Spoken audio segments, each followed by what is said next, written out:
গরম তেলের মধ্যে রুটি ভেজে নিয়ে দুর্দান্ত একটি হালুয়া রেসিপি। হালুয়াটা যেমন হেলদি, খেতেও অনেক বেশি মজাদার। আর তৈরি করা তো মাত্র অল্প সময়ের ব্যাপার। ঝটপট করে এই হালুয়াটি তৈরি করে নেওয়া যায়। এবারের শবে বরাতে আপনারাও এই হালুয়াটি ট্রাই করে দেখতে পারেন, অনেক বেশি মজাদার হয়। হালুয়া তৈরি করার জন্যই প্রথমে আমি কড়াইয়ের মধ্যে দিয়ে নিচ্ছি কিছুটা পরিমাণ তেল। আমি এখানে দুটো রুটি গরম তেলের মধ্যে একদমই মচমচে করে ভেজে নেব। আমরা যে নর্মাল রুটি খাই সেই রুটিগুলো দিয়েই এই হালুয়াটি তৈরি করে নেওয়া যায়। তো আমি একটা রুটি ভেজে নিয়েছি, আরও একটা রুটি আমি এই গরম তেলের মধ্যেই ভেজে নেব।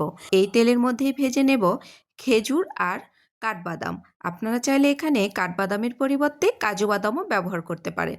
হালকা একটু তেলের মধ্যে 2 থেকে 3 মিনিটের মতো ড্রাই ফ্রুটগুলোকে ভেজে নিয়েছি। এগুলোকে তেল ছড়িয়ে উঠিয়ে নেব। তো সবগুলোকে উঠিয়ে নেওয়ার পরে কিছুটা ঠান্ডা করে নিতে হবে। ঠান্ডা করার পরে আমি এখানে একটা ব্লেন্ডার জার নিয়েছি। এরপর যেই রুটি দুটো ভেজে নিয়েছিলাম এগুলোকে ছোট টুকরো করে ব্লেন্ডার জারের মধ্যে দিয়ে নিচ্ছি। তো দুটো রুটিকেই আমি টুকরো করে ভেঙে এই ব্লেন্ডার জারের মধ্যে দিয়ে নিয়েছি। আর যে ড্রাই ফ্রুট দুটো নিয়েছিলাম এটাও আমি এই ব্লেন্ডার জারের মধ্যে দিয়ে নিয়েছি। খেজুরের যে বীজটা ছিল সেটাকে আমি ফেলে দিয়েছি। তো দেখুন আমি সবগুলোকে হালকা একটু ব্লেন্ড করে নিয়েছি। এখন আমি চুলার উপরে বসিয়ে নিয়েছি একটি প্যান।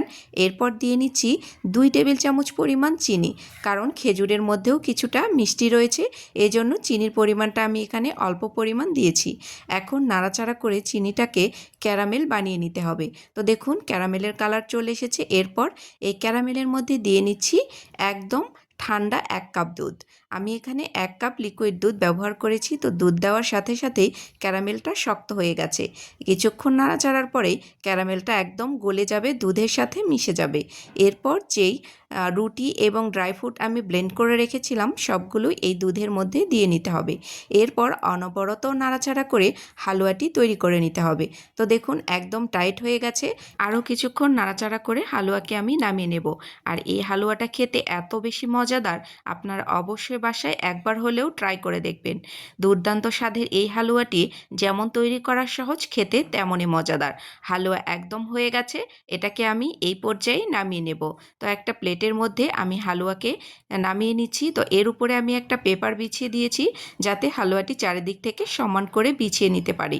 তো আমি সবগুলো হালুয়াকে প্লেটের মধ্যে উঠিয়ে নিয়ে একটা চামচের সাহায্যে চারিদিক থেকেই এটাকে সমান করে সুন্দর করে বিছিয়ে নিচ্ছি। তো দেখুন হালুয়াটা একদম রেডি হয়ে গেছে। হালকা গরম থাকা অবস্থাতে এর উপরে কিছুটা আমি বাদাম দিয়ে নেব। আর বাদামগুলোকে একদমই গুঁড়ো করে নিয়েছি। আপনারা চাইলে এখানে যে কোনো ধরনের বাদামই ব্যবহার করতে পারেন।